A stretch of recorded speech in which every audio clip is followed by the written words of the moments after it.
우리가 지난번에 이어서 우리가 계속해서 이 성령의 열매에 대해서 살펴보고 있는데, 지난번에는 사랑 첫 번째 열매를 우리가 함께 나눴습니다.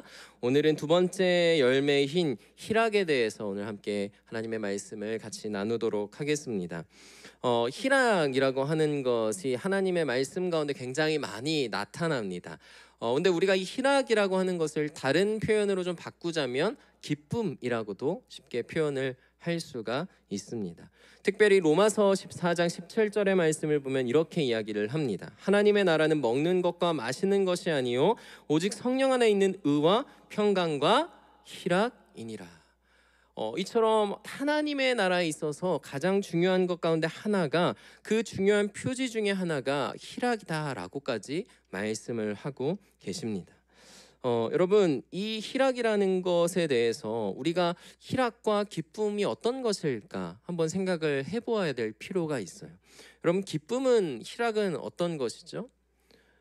단순히 우리가 살아가며 느끼는 어떤 단순한 감정들, 우리가 무언가를 얻게 되고 누리게 되고 내가 좋아하는 것을 보게 될 때 느껴지는 어떤 단순한 감정을 우리가 희락과 기쁨이라고 표현할 수는 있지만, 오늘 우리가 말씀 가운데서 보여지는 것은 그 정도의 차원의 기쁨과 희락이 아니다라는 것을 우리가 확인을 해야 합니다.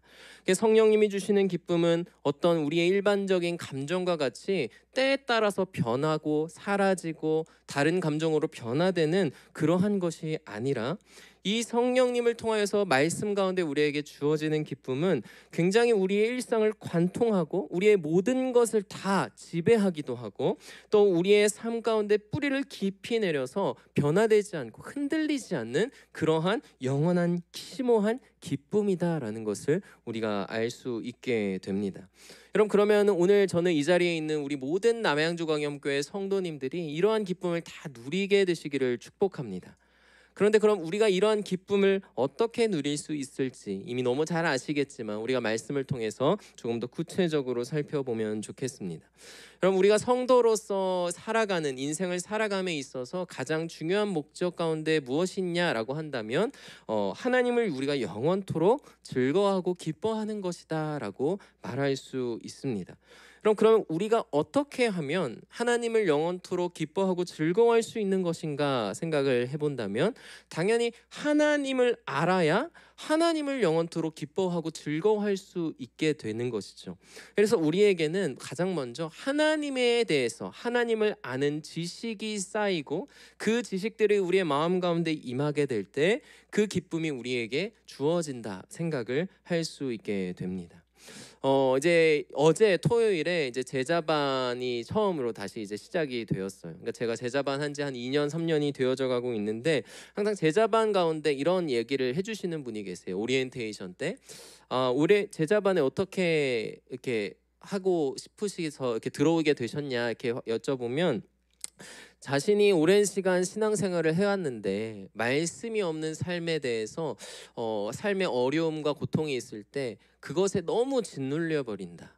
내가 하나님을 믿고 하나님을 안다고 하는데 그 하나님을 내가 정말 삶 가운데 누리지 못하고 있는 것 같다라는 생각에 내가 말씀을 더 잘 알아야 되겠다, 내가 하나님을 더 잘 알아야 되겠다라는 마음으로 제자반, 또 뿐만 아니라 성장반부터 그런 모임을 같이 참여하고 말씀을 공부하고 싶어서 왔다, 이런 얘기를 많이 하십니다. 근데 그런 분들을 보면 실제로 12주라는 시간이 공부하기에는 긴 시간처럼 느껴지지만 우리 인생에서 보면 굉장히 짧은 시간이잖아요. 근데 성장반을 하셨던 분들도 그렇고 저랑 제자반을 하셨던 분들 중에서도 그렇게 말씀하셨던 분들을 또 보면 그 처음에 보여주었던 또 어떤 질문에 대답하는 그 어떤 힘과 같은 것이 12주가 지났을 때는 엄청 단단해져 있는 것을 볼 수가 있어요. 그러니까 그분의 삶에 바라보는 관점과 그 마음의 힘이 실제적으로 말씀으로부터 오는 능력과 열매에 굉장히 많이 자라나셨다라는 것을 우리가 느끼게 됩니다. 우리는 그런 것으로부터 하나님이 주시는 기쁨을 조금씩 더욱더 누리고 가지고 살아가게 되는 것이죠. 그래서 우리가 하나님을 기뻐하고 하나님을 즐거워하고 우리가 하나님을 알아가면서 하나님이 이런 분이신데 그런 하나님이 나를 사랑하시는구나, 그런 하나님이 이렇게까지 나를 사랑하시고 나와 함께 하시는구나, 이런 것들을 깨달으면 깨달을수록 우리에게 그 기쁨이 뿌리가 더욱더 깊어지고 우리의 삶에 자리 잡게 되어지는 것입니다. 이제 아마 저보다도 더, 그러니까 아마 각자의 세대와 각자의 삶을 보면 모두에게 다 많은 인생의 짐들이 있습니다. 뭐 가정에서의 짐이 있으시고 직장에서 또 개인적인 어떤 여러 문제에서 각자의 짐을 다 지고 살아가실 텐데 그 짐은 한두 개라고 할 수가 없겠죠. 그런데 이러한 수고와 어려움, 어떤 짐을 우리가 하나 내려놓는다고 해서 그 짐이 없어지나요? 그 짐은 없어졌다고 할지라도 또 우리가 들어야 할 새로운 짐이 우리의 인생에 찾아오게 됩니다. 그래서 저 같은 경우는 지금 저희 아내가 이제 태중에 쌍둥이를 배에 안고 있는데 이 아이들이 의사 선생님 말로 쌍태아인데 단태아처럼 자란대요.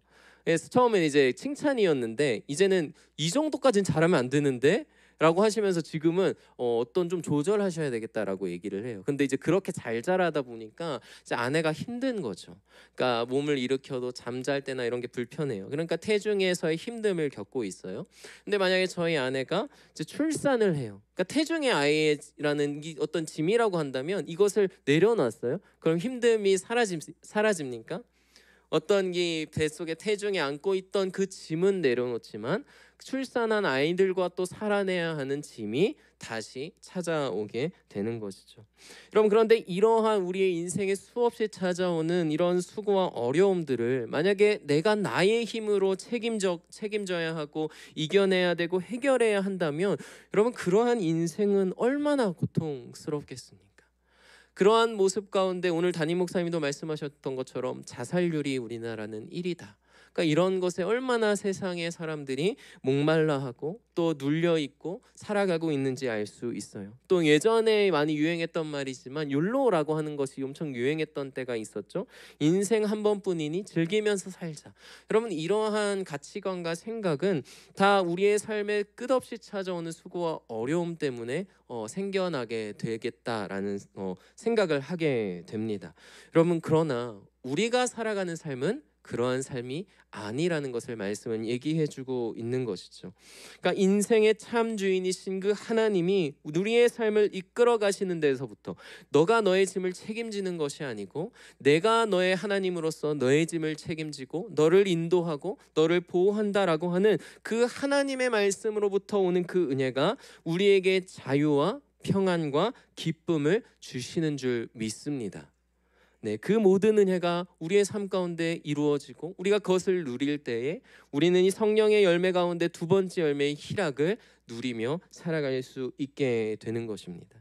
여러분, 느헤미야가 백성들의 이렇게 막 성전 봉헌식을 할 때 막 백성들이 하나님 앞에 죄를 고백하고 막 하나님 앞에 막 예배하고 찬양하는 모습들이 쭉 나와요. 그때 느헤미야가 그 백성들을 보고 이렇게 고백을 합니다. 8장 10절에서 이렇게 말해요. 여호와로 인하여 기뻐하는 것이 너희의 힘이니라. 여호와로 인하여 기뻐하는 것이 누구의 힘이라고 말하고 있어요? 너희의 힘이다. 우리의 힘이라고 말씀을 하고 계세요. 오늘 우리가 대예배 때 들었던 설교 가운데서도 이 바울과 그 동역자들이 말씀하시는 것처럼 그 최악의 상황으로 계속 흘러가잖아요. 그런데 그러한 인생 가운데 옥중 가운데 있으면 그 말씀하셨던 것처럼 좌절하고 낭망하고 억울해하고 하나님 원망하고 그러한 것이 사람의 마음일진데 그들은 어떤 모습을 보여줬습니까? 옥중에서도 그 하나님을 찬양하는 모습을 보여주었어요. 여러분, 그러한 모습은 이 바울과 그 신앙 그리스도인들이 고난과 어려움에 굴복하고 있지 않다라는 것을 보여주고 있습니다. 그런데 그것을 어떻게 굴복하지 않고 이겨낼 수 있는가 우리가 본다면 그들에게는 하나님의 말씀이 있었고 예수 그리스도의 복음이 있었기 때문이다. 그것을 우리가 알 수가 있습니다. 그래서 그 말씀으로부터 오는, 그리고 성령님이 그 말씀으로부터 주어지는 그 기쁨을 가지고 그들이 그 세상 가운데 어려움 속에서도 힘을 잃지 않고 소망을 잃지 않고 오히려 더욱더 밝히 빛나는 모습으로 기쁨을 가지고 살아내어 갔다라는 것. 여러분 오늘 이 자리에 있는 우리 모든 성도님들도 그러한 기쁨으로 승리하시고 이겨나가시는 복된 삶이 다 되시기를 주님의 이름으로 소망하고 축복합니다. 시편의 말씀은 이렇게 고백합니다. 주께서 생명의 길을 내게 보이시리니 주의 앞에는 충만한 기쁨이 있고 주의 오른쪽에는 영원한 즐거움이 있나이다. 이러한 충만한 기쁨과 영원한 즐거움이 우리 모든 성도님들에게 주어져 있는 줄 믿습니다. 아멘.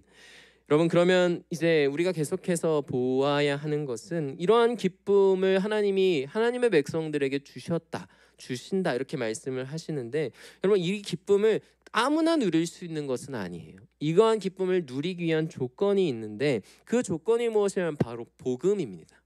하나님이 우리에게 주신 그 복음을 알고 믿는 자들에게, 그냥 머리로 아는 것이 아니고 정말 마음으로 알고 믿고 알아가는 자들에게 이 복음이 주어지는 것인데, 여러분 이 복음이라는 것은 좋은 소식이잖아요, 번역하면. 그래서 누가복음 2장 10절의 말씀에 보면 보라 내가 온 백성에게 미칠 큰 기쁨의 좋은 소식을 너에게 전하노라 라고 이야기하고 있어요. 그러니까 그냥 좋은 소식이 아니고 무슨 좋은 소식이에요? 큰 기쁨의 좋은 소식, 그것을 우리에게 주신다, 전한다라고 말씀을 하고 계신 것이죠. 여러분 우리를 향한 그 하나님의 넘치는 그 사랑과 그 풍성한 은혜 때문에 하나님이 우리에게 그리스도를 통해서 어떤 것들을 주셨는가, 어떤 일을 행하셨는가, 그것이 바로 좋은 소식이죠. 그래서 우리가 그것들 가운데 우리의 심령을 짓누르고 우리를 아프게 하고 우리를 상처 입게 하고 또 우리가 가지고 있는 어떤 무수한 한계들과 어떤 모순된 모습들과 죄악된 모습과 또 어리석음과 부패하는 그 모든 것 가운데 그 복음을 통해서 우리에게 무엇을 주셨냐면 바로 자유를 주셨다. 우리가 말씀을 통해서 알 수 있습니다. 여러분 이것이 굉장히 중요해요. 자유를 주셨다. 기쁨과 자유는 연결되어져 있습니다. 왜 그렇죠? 우리가 무언가를 누리려면 억압되어져 있는 상태에서는 절대로 기쁨과 희락을 누릴 수 없게 돼요. 그것은 우리의 기쁨과 희락을 나로부터 앗아가려고 하지 우리에게 기쁨과 희락을 주려고 하는 것이 아닙니다. 그래서 하나님이 우리를 죄와 사망으로부터 자유케 하시고 우리가 살아가게 하셨다라는 것은 비로소 우리가 그 자유를 가지고 이젠 하나님, 성령 하나님과 함께 이제 우리를 계속 에워싸려고 하는 그 죄악과 싸우게 하시고 그것을 예수 그리스도의 능력으로 이겨내게 하시는 그런 복된 소식이라는 것입니다. 여러분 우리 모든 성도님들에겐 자유함이 있는 줄 믿습니다. 그리고 그 자유함으로 이 세상과 죄가 가져다주는 그 눌림과 억압을 이겨내시는 능력도 하나님께서 주신 줄 믿습니다. 그 능력이 어디에 있습니까? 우리에게 있습니까? 아닙니다. 우리 안에 있는 성령님에게, 그리고 예수 그리스도의 복음에 있는 줄 믿습니다. 여러분 이것이 얼마나 기쁜 소식입니까? 여러분 이러한 기쁨의 역사가 우리에게 임한 줄 믿습니다. 기쁨에 충분히 누려가시는 이 기쁨이 삶 가운데 희락이 넘쳐나시는 그런 복된 삶이 우리 모든 성도님들의 삶이 다 되시기를 주님의 이름으로 축복합니다. 아멘. 여러분들 문제는요, 막 다 맛있게 밥 차려놓고 뭔가 재 뿌리는 것 같이 여러분들 문제가 있어요. 여러분 이런 기쁨을 우리 성도님 우리는 모르지 않아요, 그렇죠? 우리가 또 날마다 경험하는 기쁨이기도 합니다. 그런데 이러한 기쁨이 우리의 삶 가운데 얼마나 지속되어져 갑니까? 하나님의 기쁨은 영원하죠. 그런데 문제는 우리가 그 영원한 하나님의 기쁨을 오래 누리지 못하는 연약함과 약점들이 있어요.